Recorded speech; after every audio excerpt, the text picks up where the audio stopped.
open about the fact that I am, in fact, a registered gun owner. Relax, Florida. I've never been open about it because, quite frankly, it's nobody's business. Okay? However, it does pertain to the story that I'm about to share with you. I am a recent gun owner. I became a gun owner in 2020. Okay? Yeah, when we were in the middle of it.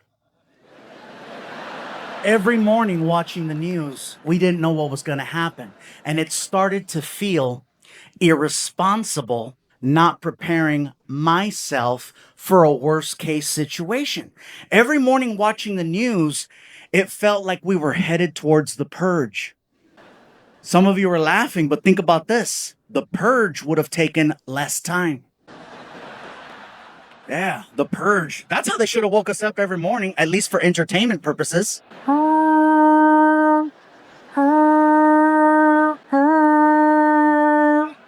I'd like to thank you for your participation in the pandemic. The local time is 7:45 a.m.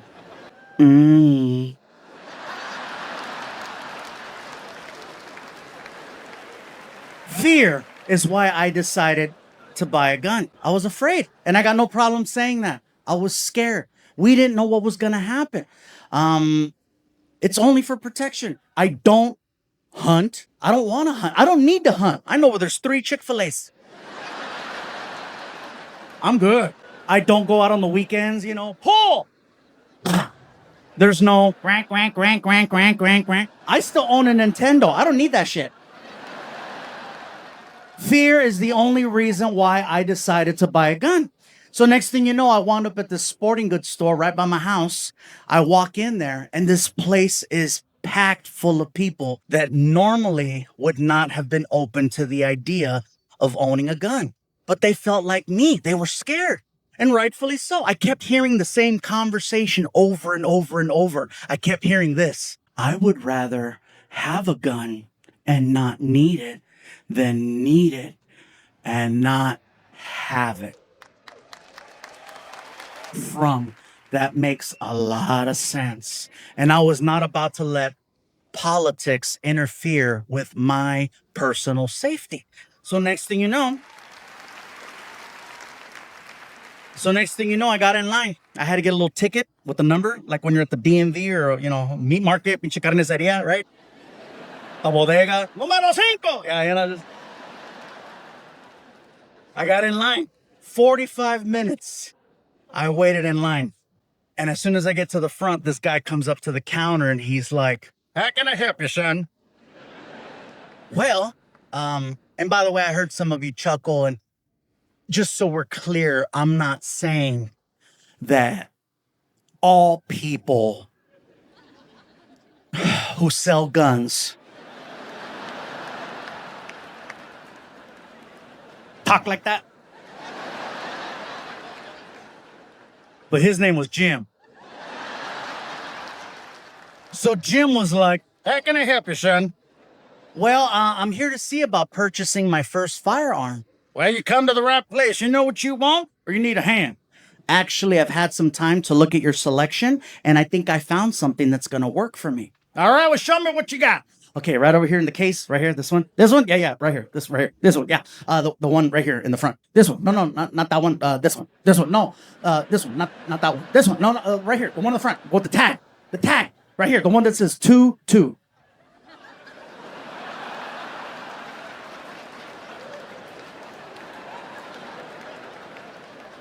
I'm sorry. Did you just call that gun a 2-2?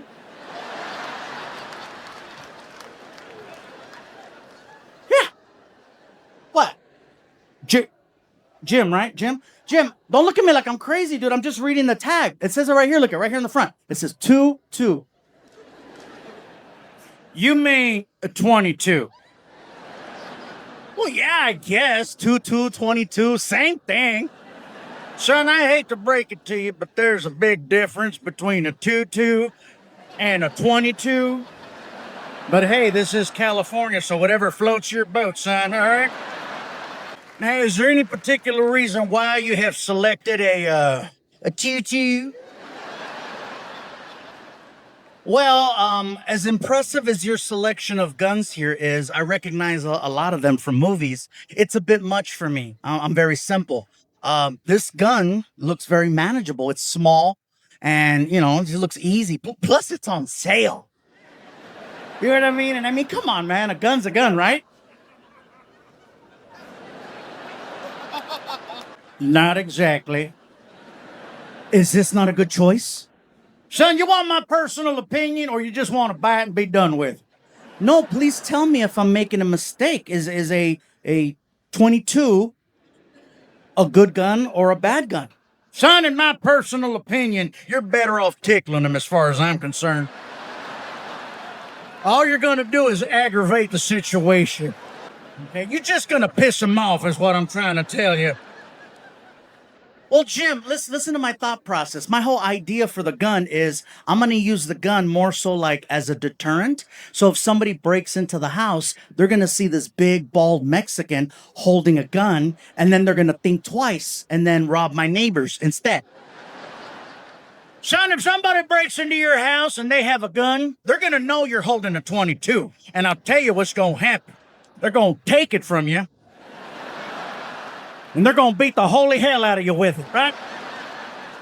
And the beating you're going to get from a 22 is going to hurt a hell of a lot more than the bullets coming out of a 22. That's for damn sure.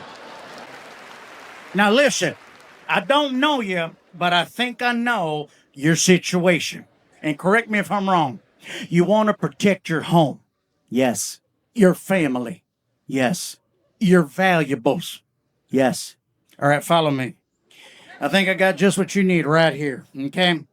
You see this right here?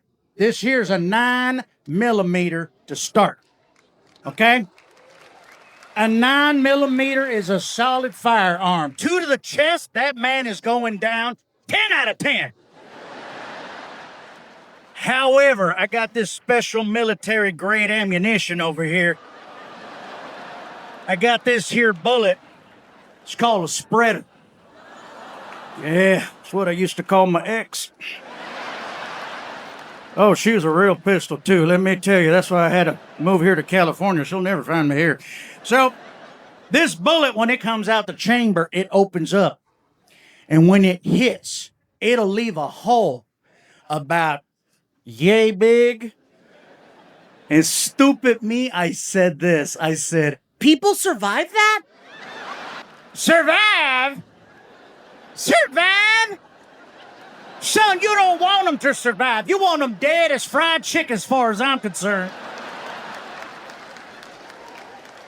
I said, I don't want anybody to die. You don't want anybody to die? You guys hear that? You hear that? He don't want anybody to die. Yeah. Oh, yeah, you know who he voted for.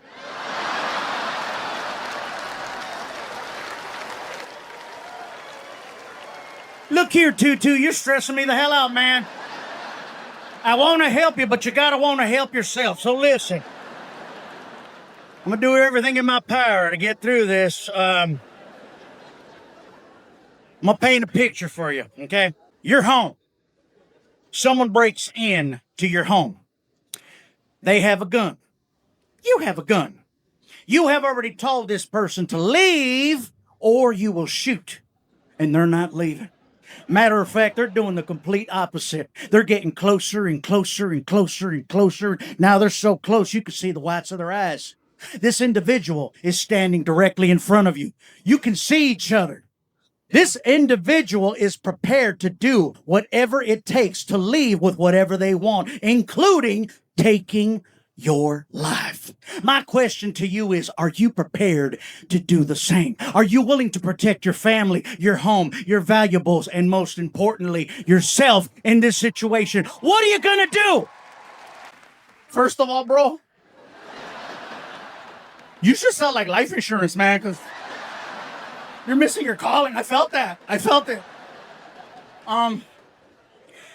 If I'm cornered like that, and I have absolutely no choice and my life is in danger, I promise you, Jim, I will step up, man, and I will shoot them right in the leg. I will.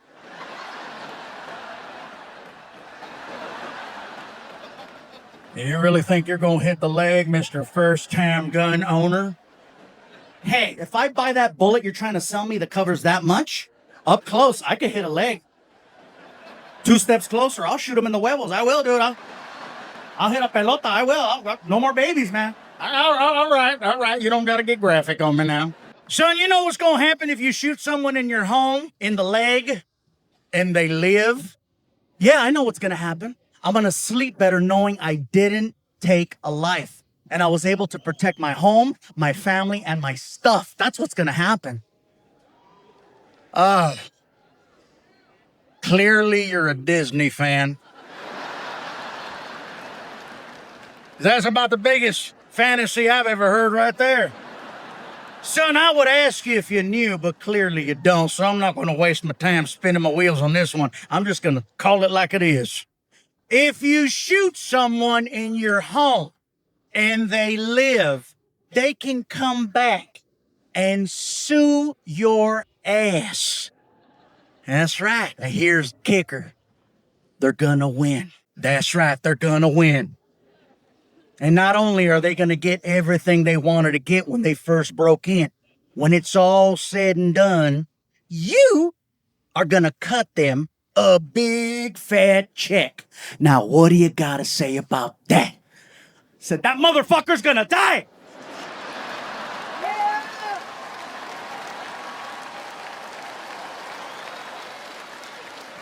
He got excited. Now we're talking.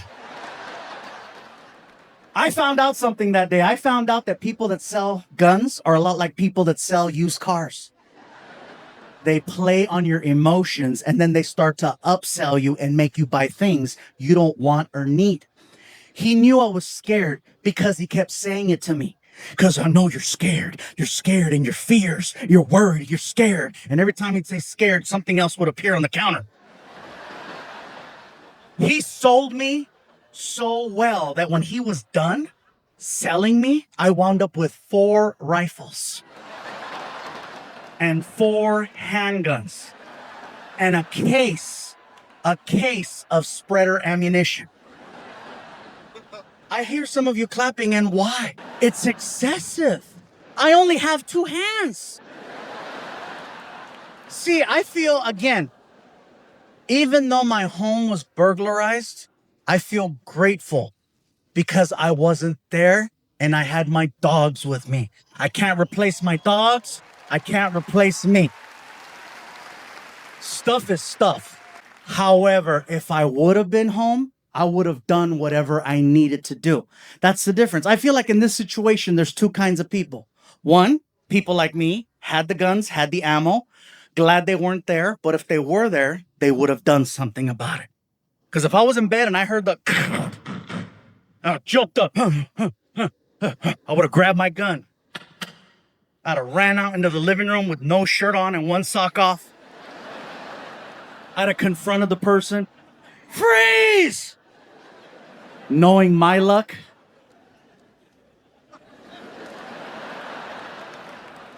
Fluffy? I said freeze! Oh, you're funny. You're funny, bro. You're funny. Get on the ground. Ooh. Don't make me shoot you. Ah.